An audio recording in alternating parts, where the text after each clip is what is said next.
जनतेचा अधिकारनामा जाणीव हक्काची या न्यूज चॅनल मध्ये आपले स्वागत आहे। सुशांत कांबळे खून प्रकरणी तिघांना 9 जुलैपर्यंत कोठडी। घोडागाडी शर्यतीच्या वादातून आसरानगर येथील सुशांत दीपक कांबळे या युवकाचा खून प्रकरणी अटक करण्यात आलेल्या अतिश दत्तात्रय नेटके, आर्यन सरदार चव्हाण आणि प्रदीप पारंद यादव या तिन्ही संशयितांना शुक्रवारी न्यायालयाने 9 जुलैपर्यंत पोलीस कोठडी सुनावली आहे।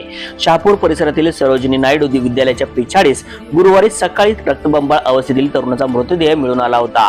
पोलिसांना तपासणीवेळी संरक्षक भिंतीलगत मोबाईल मिळून आल्याने मृतदेहाची ओळख पटली होती। शहापूर पोलीस आणि स्थानिक गुन्हे अन्वेषण शाखेने गतीने तपास करत या प्रकरणी उपरोक्त 3 संशयितांना कोल्हापुरातून अटक केली।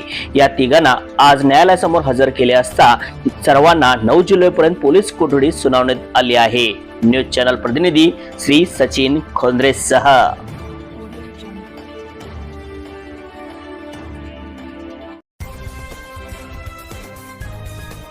जनतेचा अधिकारनामा जाणीव हक्काची या न्यूज चॅनलला लाईक, शेअर व सबस्क्राईब करण्यास विसरू नका व सदैव रहा अपडेट। जाहिराती व बातमीसाठी आजच न्यूज चॅनलशी संपर्क साधावा। 80 87 820 897।